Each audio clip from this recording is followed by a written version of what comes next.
بسم اللہ الرحمن الرحیم۔ السلام علیکم ورحمۃ اللہ وبرکاتہ۔ حضرت عبداللہ بن مسعود رضی اللہ تعالیٰ عنہ بیان کرتے ہیں، رسول اللہ صلی اللہ علیہ وسلم نے فرمایا، تم میں سے کون ہے جسے اپنے وارثوں کا مال اپنے مال سے زیادہ پسند ہے؟ صحابہ کرام نے عرض کیا، ہم میں سے ہر ایک کو اپنا مال اپنے وارثوں کے مال سے زیادہ پسند ہے۔ آپ صلی اللہ علیہ وسلم نے فرمایا، بے شک اس کا مال تو وہ ہے جو اس نے آگے بھیجا، جبکہ وہ مال جو اس نے پیچھے چھوڑا وہ اس کے وارثوں کا ہے۔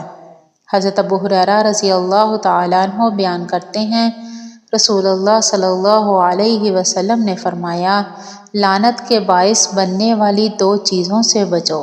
صحابہ کرام نے عرض کیا، اللہ کے رسول صلی اللہ علیہ وسلم، لعنت کا سبب بننے والی دو چیزیں کیا ہیں؟ آپ صلی اللہ علیہ وسلم نے فرمایا، جو لوگوں کی راہ گزر یا ان کے سائے کی جگہ میں بول و براز کرتا ہے۔